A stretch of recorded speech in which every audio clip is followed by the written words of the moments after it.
Boys, UFC Fight Night, Oliveira versus Gamrot just wrapped up, and it was a banger card as expected. Lots of finishes and big moments on this card. Charles Predator Oliveira gets it done in a vintage performance, submitting Mateusz Gamrot in the second round by rear naked choke. Looked levels above Gamrot in there. So the main event curse continues for the channel. But we did very, very well on picks this week. 9 correct, 3 incorrect, with one of those being the coin flip. Lock of the week stays at 100% correct, with Joel Alvarez getting it done. I'll get to that fight in a moment. Very, very strange performance. The safe multi and the sicko multi was so freaking close this week. If Mario Pinto wins by decision, we would have been eaten very, very good tonight, boys. So the famous Punch Ons one-leg dropper has returned. Let's go through all these fights. I'll give you my breakdown and thoughts. We'll do a little bit of hypothetical matchmaking, and then make sure you hang around until the end of the video too, because I'll be handing out the Punch Ons bonuses for this week. Let's punch on. Vamos! So the one you're all here to talk about, the main event, Oliveira versus Gamrot, and it was a great performance for Charles Oliveira. I picked Mateusz Gamrot by decision. It was not a popular pick. Not a pick that many people agreed with. A lot of people were picking Charles here, and yeah, for good reason. I put some respect on Figueredo this week, and I didn't quite give Charles Oliveira the same respect. So, bad pick by me, but pretty solid performance from Charles. The crowd was extremely hyped up for Charles, as they always are. He came in looking composed, calm, throwing leg kicks early. Nice 1-2 down the pipe. Gamrot was throwing back. He shot a single leg very quickly, and Charles jumped the gilly. Nothing was really doing with Gamrot on top there, but Charles was looking to attack the arm. Charles rolled into an omoplata at one point, and it got a little bit dangerous for Gamrot there. He did stay safe, but Gamrot was having a really hard time getting into Charles's guard because he was being so crafty with the submission threats. Gamrot rolled through it, ended up on bottom, attacked the leg. There were some pretty high-level scrambles, I must say, in that round one. That is what I like about Mateusz Gamrot. Charles ended up getting free onto Gamrot's back, and it was not a good place for Gamrot to be. Gamrot kept his chin tucked. Charles not quite able to get the rear naked choke on round one. Gamrot was able to scramble up, but Charles stayed on the backpack. Hooks in, and Gamrot basically got held in that position for the end of the round. Clear 10-9 for Oliveira in round one. Round two, Charles starts off landing some push kicks. Gamrot was looking very sloppy with his overhands and punches from range, but he was in there. Charles just looked like his vintage Predator self on the feet. He was landing some good countering shots, nice and straight shots. Look, his striking did look leagues above Gamrot, as it should have. Gamrot was in it, and he did land a few shots, but it was just Charles pressing him on the front foot, fighting in the old reckless Charles de Bronx style. Eventually, he shoots a really good double leg, picks Gamrot up and dunks him. I didn't see that happening. I thought Gamrot might have the strength advantage in this fight, but Charles just showed the technique advantage, dunked him, took the back. Gamrot scrambled for a while. They kneeled up against the cage with Olives on his back, hunting that choke again. Charles just stayed on him, got his hooks in, got what looked like to be just a face crank for a while there. I thought maybe that Gamrot would find his way out of that, but he just worked it, and it turned from a face crank into a real rear naked choke attempt, and Charles Predator gets the easy round two tap with the rear naked choke.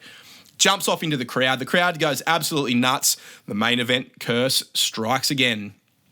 I did this for us, boys. I will keep taking the hits to the peak percentage to ensure that guys like Charles and Alex Pereira get the wins. That's my offering to the MMA community. We did this. We're guaranteeing the best timeline in the UFC, so you guys are welcome. Great win from Charles Oliveira. Gets the rear naked choke over Mateusz Gamrot. He's back in the mix. Bad pick by me. The next fight for Charles Oliveira, he called for the BMF fight against Max Holloway. We've wanted this rematch for ages. A very unsatisfying end to their last fight a long time ago, where Charles injured his esophagus and it was over before it even got going. Let's get Charles versus Max Holloway for the BMF belt. The UFC is probably going to do this. I think this is a type of fight that they will jump on. They'll probably do it as a main event of a pay-per-view, so hopefully they stack a big BMF card underneath it. Who the fuck doesn't want to see Charles Oliveira versus Max Holloway for the BMF belt? Both deserve that fight. Let's give it to them. For Gamrot, look, good on him for stepping in to save this card. He's definitely a company man. He didn't have to do that, but it was a good opportunity for him as well. I don't think the UFC will do him too dirty. I'm looking at that Beneil Dariush versus Benoit Saint-Denis fight that's upcoming. Maybe the winner of that gets a Gamrot fight. I know that Gamrot has fought Beneil before and he lost that by decision. He's probably going to want to get that one back at some point. So that could be an option for Gamrot there.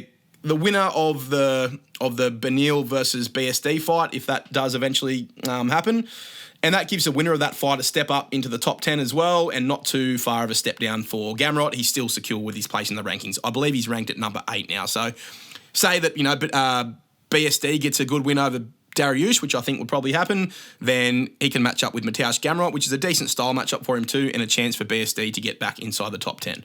So I think Gamrot versus the winner of Beneil versus BSD, which most likely will be BSD in my opinion, that's the fight to make there. On to the next fight, the co-main event, Deiveson Figueiredo versus Montel Jackson. Figgy Smalls gets it done like I said he would. Pretty stoked with the result of this one. I picked Figgy by decision and he gets it done by decision. Just by being a more experienced, smarter, more active and better overall fighter than Montel Jackson. I think a lot of Montel Jackson fans will be quite perplexed and a little bit disappointed by this Montel performance. Round by round, it went to Figgy clearly, I thought. I don't know how one of the judges had it 29-28 for Montel. I think there's definitely an argument for Montel to win round 3, and there's a chance you could possibly give him round 2, but I think that Figgy clearly won round 2 as well, and he obviously won round 1. In round 1, Figgy was clinching up. I liked how Figgy clinched up underneath Montel's shots already. Like Montel had a huge range advantage, and he looked like a full Lankdad spider in there against Figgy. But this is why I picked Figgy. Figgy's an experienced veteran of this game, and he knows how to fight guys like this. He's got a good game plan. He's probably well coached. So I like how Figgy just started slipping straight underneath Montel's big, tall, rangy jabs and just looking to wrestle. It really put that doubt in Montel's mind very early in this fight. I was a bit worried early for Figgy that he would maybe duck down into an uppercut or a knee, but he was smart and savvy enough to stay out of danger in this fight. Figgy got the takedown in round 1, looked for the gilly, but ended up on doing a bit of wrestling, and I think he got the back at one point. I did think that Figueiredo looked a little bit outmatched on the feet at the start. He was struggling to get on the inside a bit, but he ended up finding a bit of a strategy there with the feints and the level changes and the blitzes. He did start blitzing in a fair bit, which I was a little bit worried about, thinking that maybe he was going to get one put on his chin as he came in. But Montel was just not being aggressive or active enough, and he wasn't countering at the times when I thought Figgy was there to be countered. So Figgy was getting in with these extended blitzes and he would miss the first couple, but because Montel was backing up, Figgy was able to land the last one, or maybe sometimes Figgy would punctuate his blitz with a body kick or a leg kick or something. And he ended that round with a good right overhand that stumbled Montel. So it was a clear 10-9 for Figgy, I thought. He worked him out. It looked like he had his reads on Montel already, and Montel was looking quite hesitant in there. I think the aura of Figgy had him looking like a deer in the headlights. Round 2, Figgy was straight back on him, level changing, slipped under another punch, got a clean takedown, straight into full mount, which was very good for Figgy. He worked towards an arm triangle. He got off to the side, but Montel did stay calm and rolled through. Figgy took his back, worked the body triangle, but Montel was able to sweep away eventually and get back up. Figgy did have a bleeding nose at that point. And Montel was starting to sting him with a few jabs there. I thought, I saw Figgy's head get rocked back a few times, but nothing too damaging or really fight ending for Montel. I said this in the predictions. I don't know that Montel's. I think he's a bit of a Lankdad weight bully at bantamweight there, and he doesn't quite have the pop to get a guy with a chin like Deiveson Figueiredo out of there. Yeah, close round 2. Maybe a slight striking edge in round 2 to Montel. So I can see maybe why the judges maybe could have leaned to Montel in there, but Figgy landed some good body kicks too.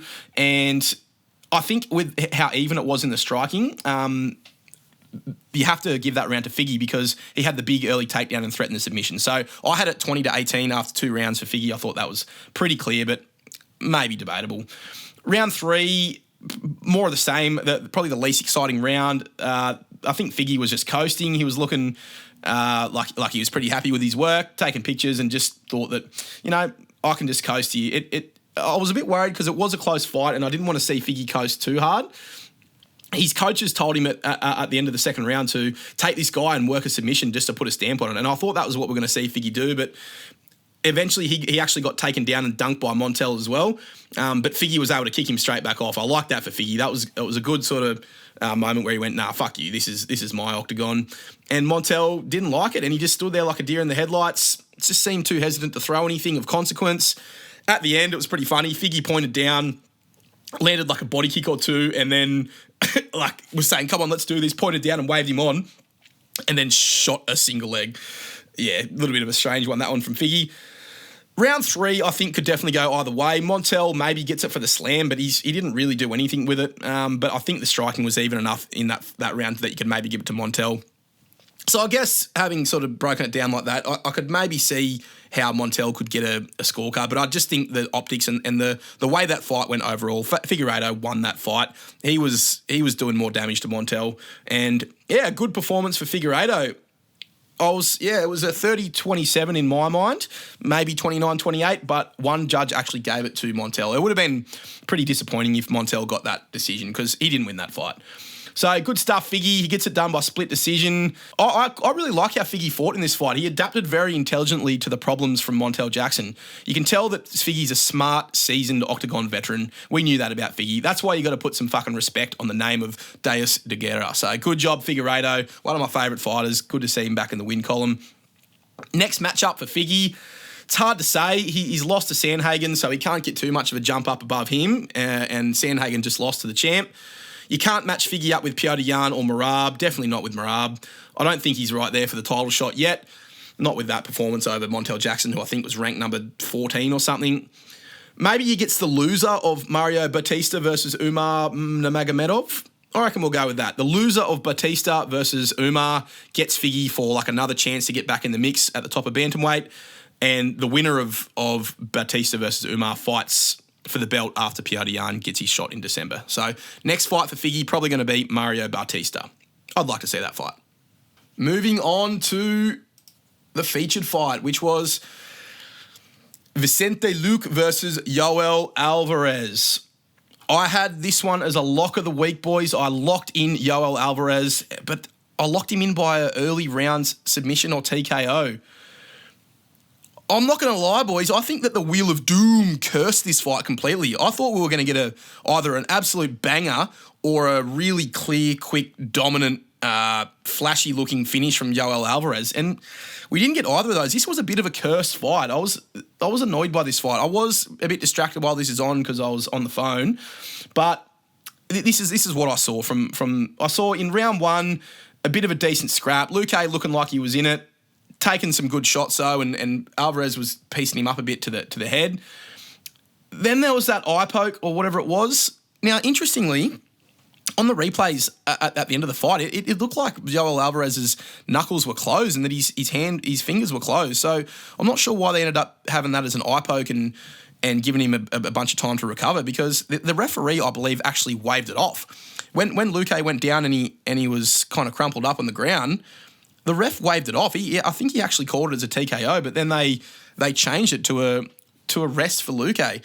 Very annoying because I had, Yoel Alvarez riding in my multi, and I had him by finish, and I think a lot of people probably had him by finish. And yeah, we get another one of those moments where the ref waves it off, a bit like the Jake Matthews kind of moment from the other week in Perth. Yeah, bit strange that one, but I don't think it was really an eye poke. But anyway. Round 2, Luque got smacked up a bit. He got damaged on the ground. His eye was swelling up really badly. He did well to stay in there for that long, but it was a clear round for Alvarez. A lot of people were saying 10-8 for Alvarez. Very dominant, ending up on the ground in like a headlock, just pounding away, hitting the body, elbowing. Yeah, bad look for Luque in round 2. I didn't think he was going to come back out from the stool in round 2, but he's a tough unit, Luque. You got to give him that. Round 3, Alvarez, I thought, just completely checked out and coasted and took it really, really easy on Luque. Nothing much happened for the first minute and a half. Very, very low output from both guys. I didn't see the urgency that we needed from Luque. I think he's pretty much done. I did mention this in my predictions too, that Alvarez might just coast here to a respectful decision, and I think it's somewhat what we got at the end there. Pretty frustrating, really, when you want to see a fight. Like, I get it. He knows he's won, so take the win, but it's out of character for Yoel Alvarez because he's a guy who's finished all of his fights, so I found that one a bit strange. At the end, he shot a takedown, got him in like a weird reverse triangle, sat there on his head doing absolutely fucking nothing for 2 minutes while the ref just sat there and allowed it. Not a combat sport round, this one. Very, very annoying. Not what you want to see from guys like this where you're expecting a banger and a bit of a scrap. Yeah, I was just like yelling at my TV, bro. I was going, Alvarez, get the fuck off him. Get your fucking stupid little beef stew bloody ass to mouth shit off him. Stop sitting on his fucking head. Get up. Yeah, fucking playing with his toes as well, like fingering his toes, trying to get a fucking toe hold. Since when do fucking toe holds work in the UFC, mate? No way. So the ref just sat there and watched them just fiddling with each other's toes for 2 minutes, and that was the end of the fight. So pretty fucking stupid fight, to be honest. I was pretty annoyed at this. This gave me the shits. I strongly believe that the Wheel of Doom completely cursed this fight. Alvarez looked all right, but I think he lost a bit of hype in that fight. If you can't put away a cooked, busted up Vicente Luque, who's had brain damage, I don't know if welterweight is the right move for him. So I guess he can't make lightweight anymore. Just look like a normal size welterweight in there. So probably the right weight class, but I'm not too high on Yoel Alvarez anymore. Cursed fight, eye poke, fake stoppage, snooze fest in round 3. Shit coasting decision from Yoel Alvarez. I mean, good win from him. He clearly won the fight. Vicente Luque is a high-level guy, but yeah, fucking multis got cooked on this one. I'm pretty annoyed at that. Luque had his hand up at the end of the fight. That's a bit strange. Not the performance we wanted or expected here, but there you go. We got the pick. We got the lock. The locks are still at 100%.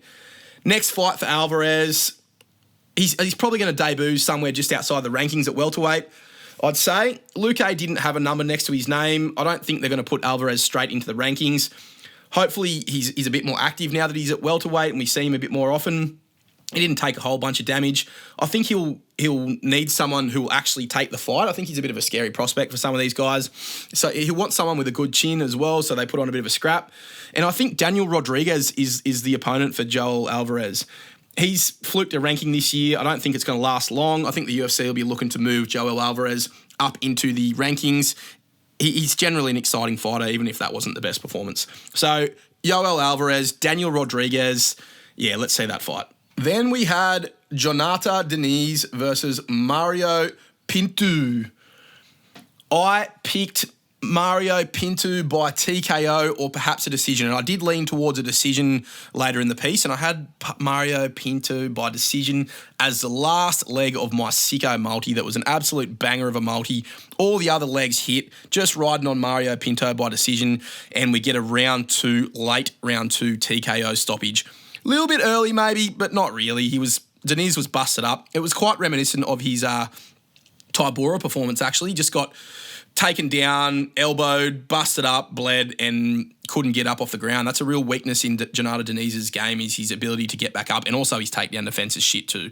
We knew that about Diniz. He's a kickboxing guy. I think he's a glory kickboxer or something like that in the past, and he's just not got any level of takedown defense, balance, and no ability to get back up to his feet.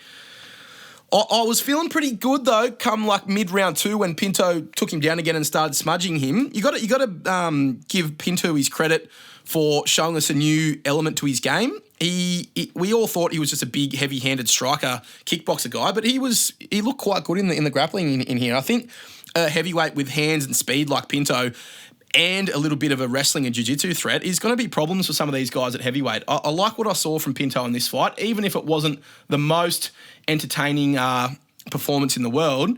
It was a good early career performance from Mario Pinto, and it shows that he's a bit above some of these just fluky knockout jobbers at heavyweight. I think he's going to give some guys at heavyweight some problems. In the end of round 2, it was just a tight, smothering top game from Pinto. He'd broken Diniz down. He'd landed some big elbows. He'd busted him up. He just flowed nicely on top. Every time Diniz tried to get up, he just kept flowing and changing his position, showing some real good jiu-jitsu and ground control. I like that. So he's grounded and pounded, blood going everywhere for Diniz. he had to get up and move. The ref gave him plenty of opportunities, but he saw enough. So we got a late round 2, nasty TKO ground and pound stoppage for Mario Pinto. A very nasty, suffocating performance. It would have felt very frustrating for Diniz. It would have been the exact same feeling as he had in his last performance. And yeah, man, Pinto's a problem at heavyweight. This new side of him is going to have some of these guys on the edge of the rankings very, very worried.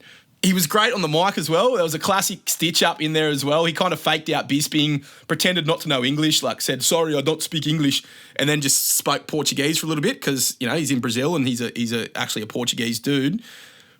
But then he comes back at the end and goes, oh, I'm just going to try something in English, and then just starts speaking complete, correct, beautiful Queen's English with like a Pommy accent.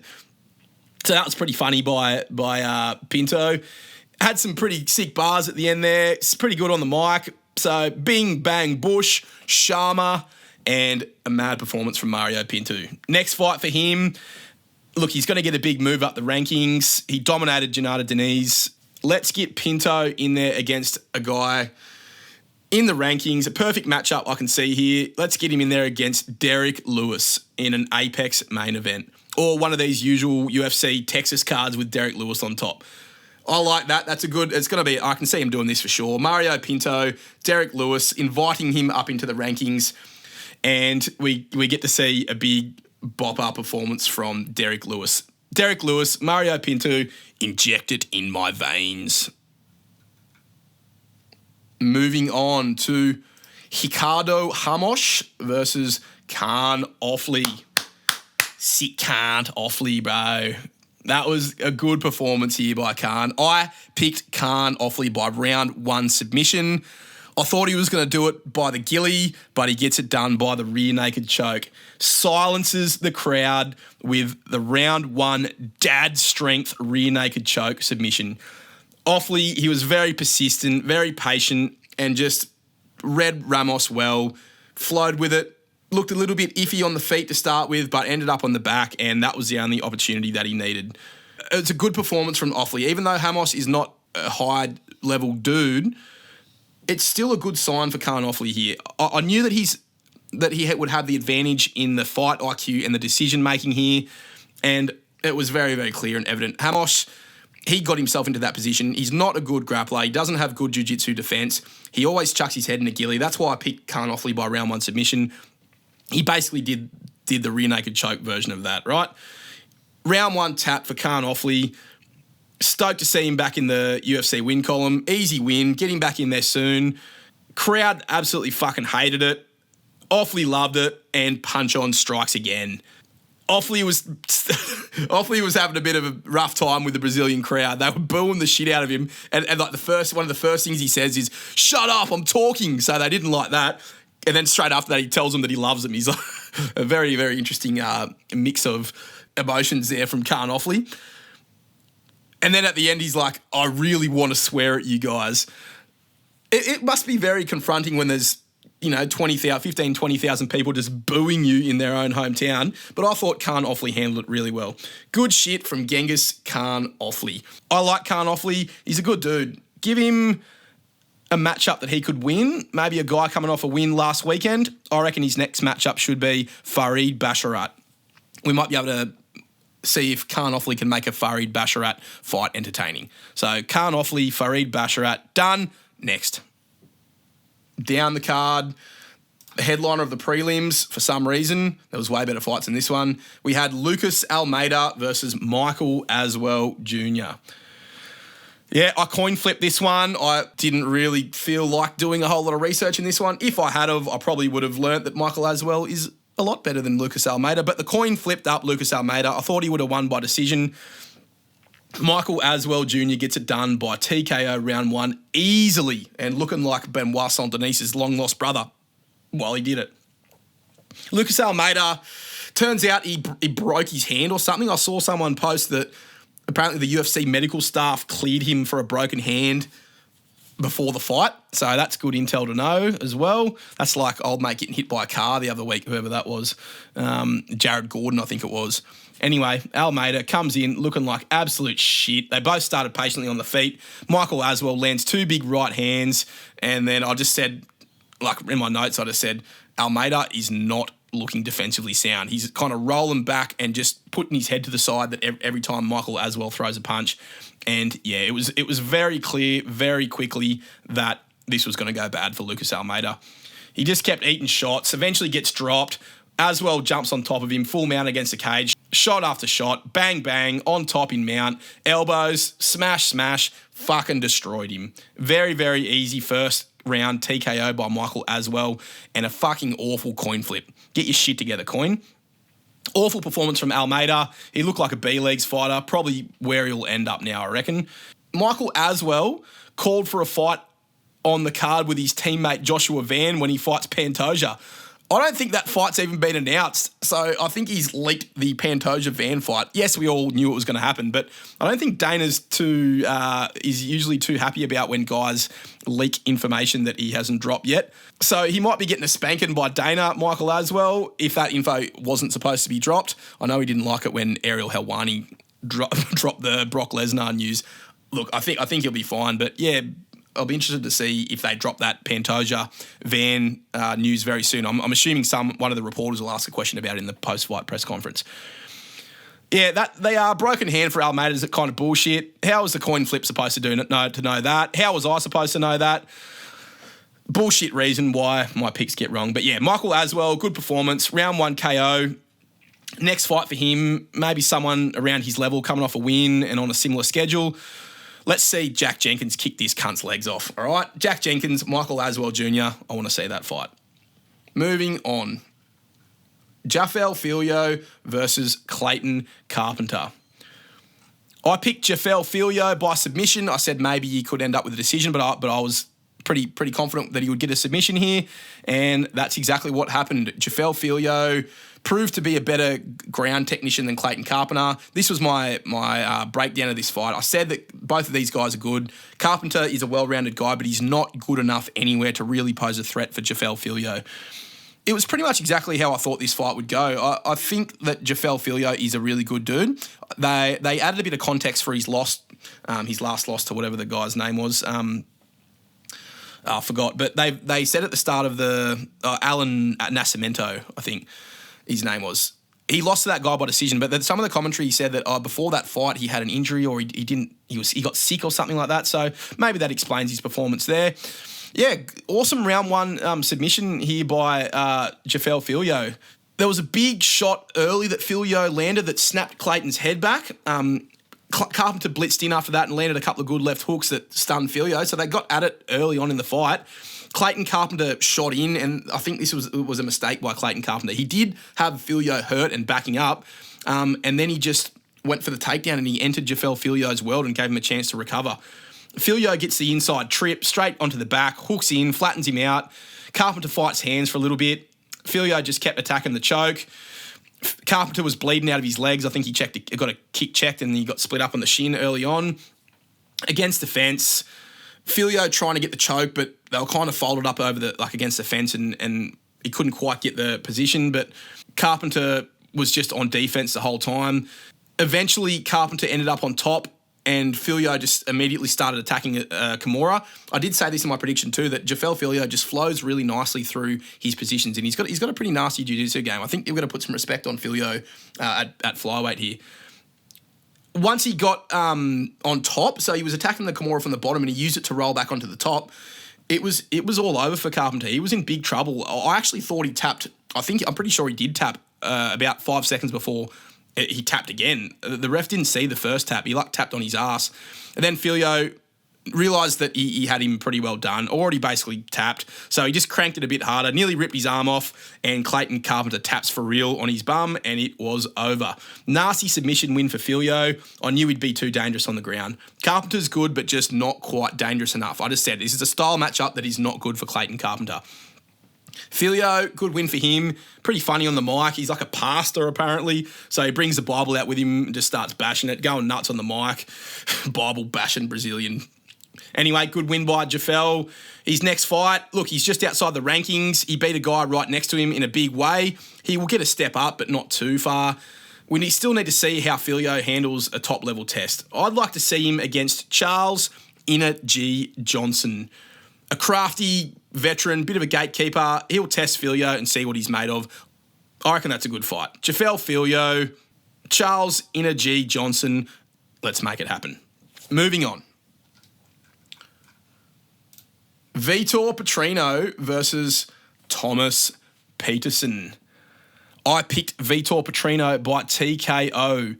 He gets the TKO, but it didn't look like it was coming for a while there. It was a bit of a shit performance, to be honest, from Petrino up until it wasn't.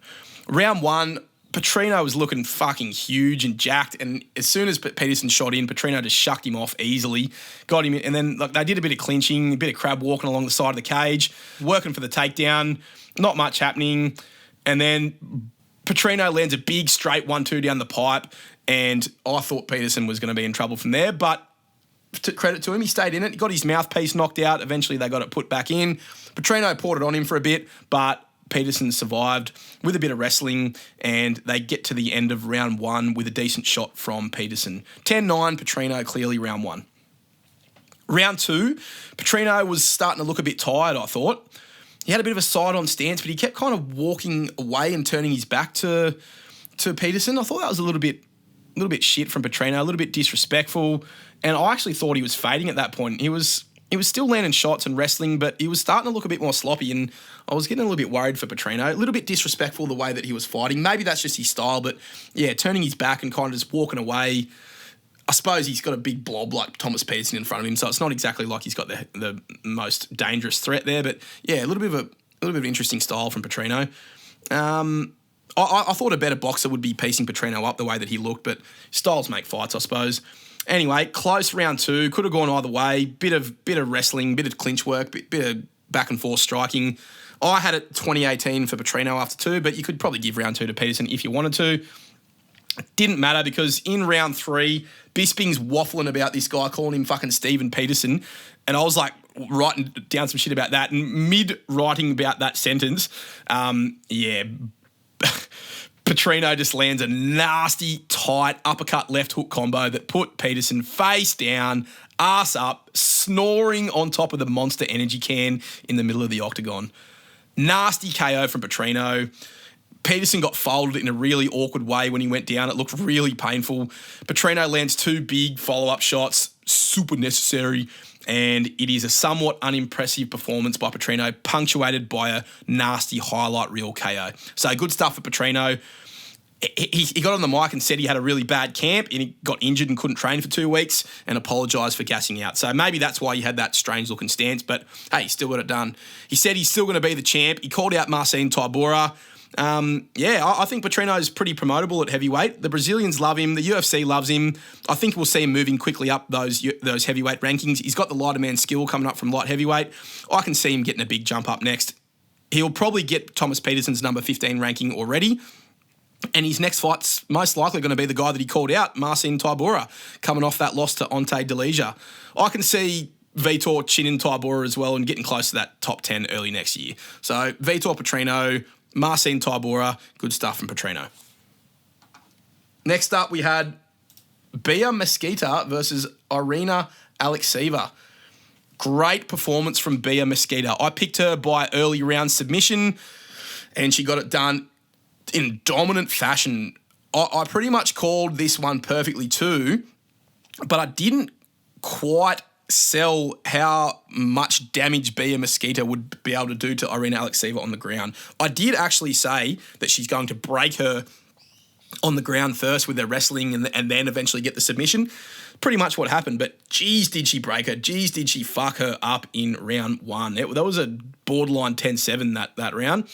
Irina Alekseeva came out friggin' twerking and belly dancing, looking like fucking Ben Askren, calling herself a Russian Ronda.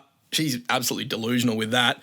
Yeah, I was very hopeful that this Irina Alekseeva would get chinned or damaged up pretty bad, and Bia Mesquita came through with the goods. Mesquita, she looked strong, big, physical, jacked. Looked like she belonged at that women's bantamweight division. Yeah, it was just dominant, wasn't it? There was a lot of damage done by Mesquita in round one in that full mount position. Just big elbows, framing on top, dropping massive 12-6 elbows, heavy smothering top game, good damaging strikes mixed in. She never stopped and paused and rested. She just kept inflicting damage and looked dominant. Really gnarly elbows busted up Arena Alekseeva. It was quite filthy from Mesquita. She finished the round by raining down huge elbows and punches, and Alekseeva gets saved by the bell, but badly busted up. So easy 10-8, maybe even 10-7 for Mesquita. I gave it 10-8. Round 2, more of the exact same. Patient on the feet for a bit, found her opportunity, got her straight back down into full guard, easily worked to the back mount, grabs the neck and gets an easy rear naked choke win. Got the pick. Beautiful debut performance from Bia Mesquita. We have another Brazilian big titty problem here at bantamweight. Nasty dominant performance from Bia. Love to see it. The lady goat, she calls herself. We'll see how she goes in the UFC.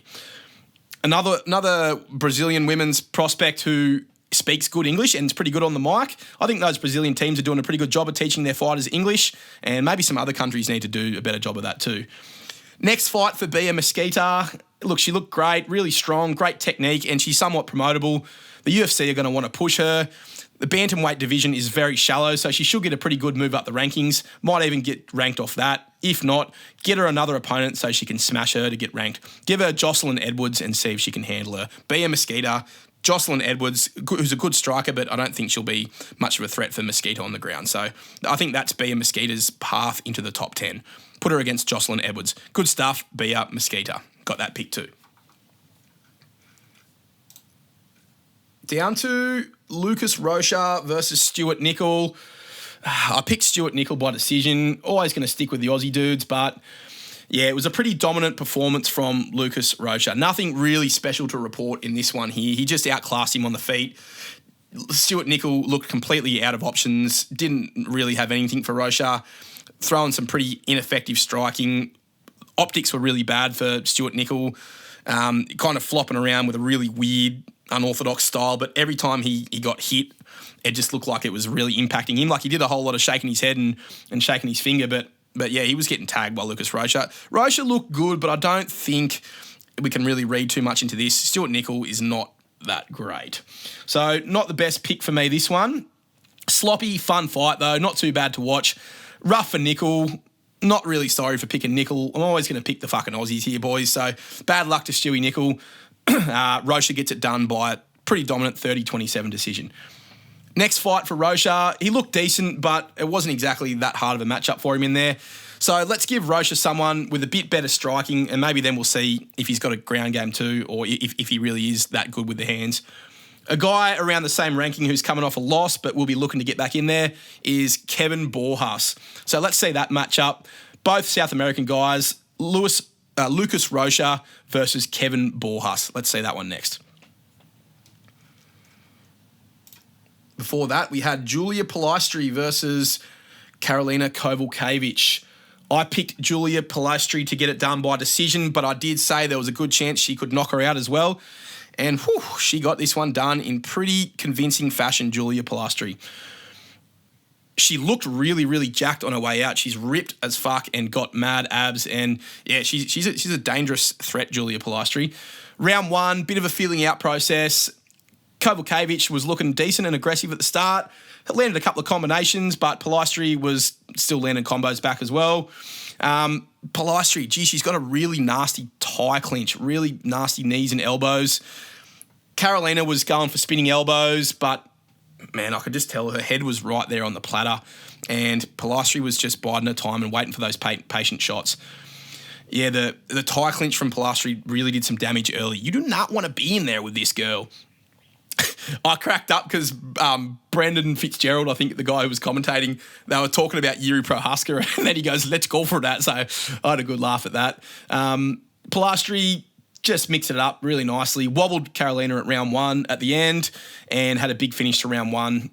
Pretty good round run for Polastri. You got to give that to a 10-9. Round 2, a bit more of the same. A big flying knee landed from Polastri, and she kind of poured it on Karolina for a bit, but she's Karolina Kowalkiewicz. You got to say she's tough. But yeah, Polastri is pretty nasty. She just walked her down with her hands down, McGregor style, just doing a lot of damage with the straight shots. Carolina did get a takedown and got Julia in a headlock late round 2, but Polastri just shucked it off. I thought maybe Polastri was slowing down a bit at that point, and Carolina started having her most success of the fight probably in round 2. It was a better round for her, but I still gave it to Polastri there. So 20-18, Kowalkiewicz needed to finish, and it did not come for her because Polastri just stayed calm, composed. Really nice body work in round 3 as well. She was lighting up Kowalkiewicz to the body, backing her up, and the body work started to set up some much more successful combos upstairs. Kowalkiewicz, I knew she was done. She was going for desperate spinning shots, and then Polastri just out of nowhere, boom, rocks her with a head kick, pours it on her against the cage, and gets the standing TKO. Really, really nasty work from Polastri. She did like a Tito Ortiz body bag celebration at the end. It looked pretty cool. And yeah, nasty head kick, standing TKO. Fucking clean work from Julia Polastri. She is living up to that name of a psycho. I think she's a problem here at women's strawweight. She'll be a tricky matchup for some of these girls, I reckon. Pretty good on the mic as well. Speaks good English. I think she's a star, and I'm a fan of Julia Polastri. I think she will be something decent at women's strawweight. I love her fighting style. So Polastri gets it done by round 3 standing TKO.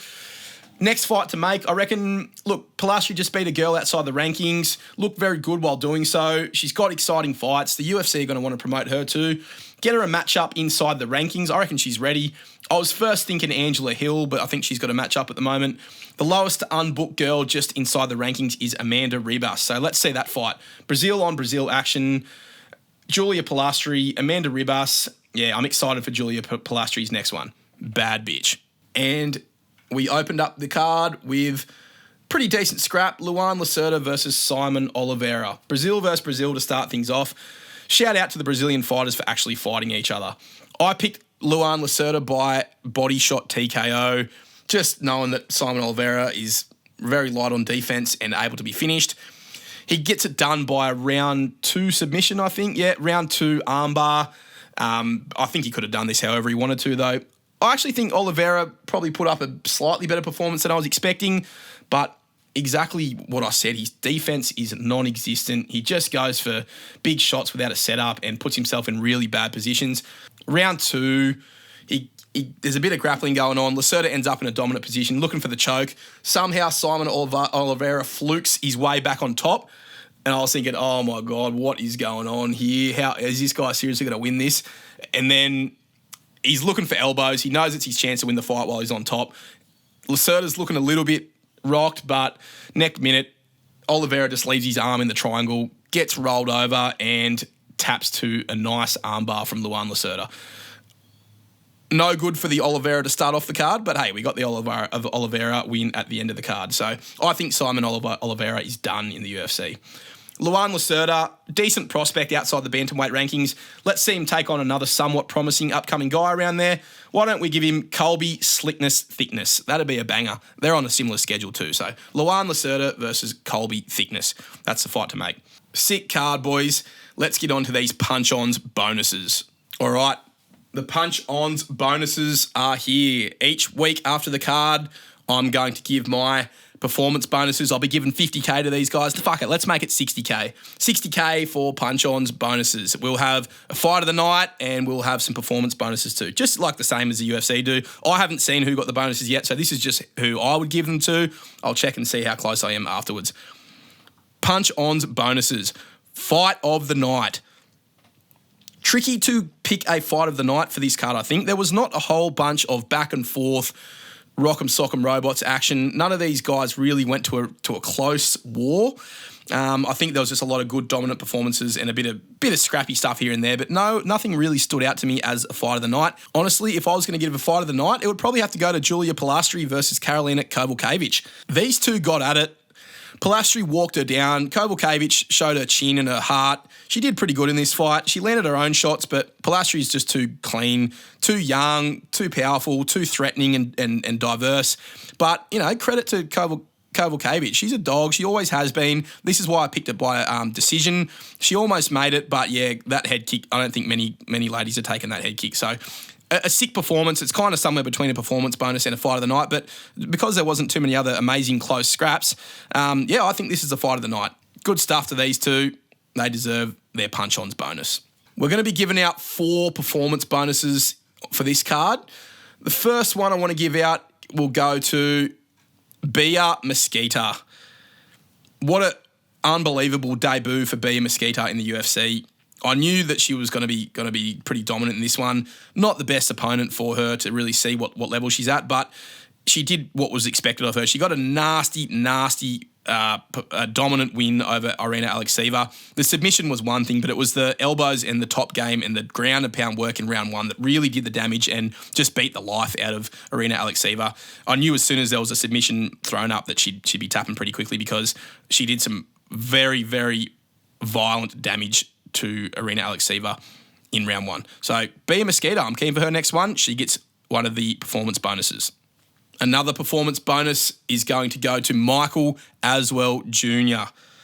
Very, very quick, clean, easy TKO win for Michael Aswell Jr. Put a fucking hurting on Lucas Almeida. Maybe this is a little bit less impressive now that we know that Almeida was hurt. He offered absolutely nothing for Michael Aswell Jr., but what are you going to do when you're getting punched in the face 10 times in the first 30 seconds? It's a fight. You got to be more defensively sound than that.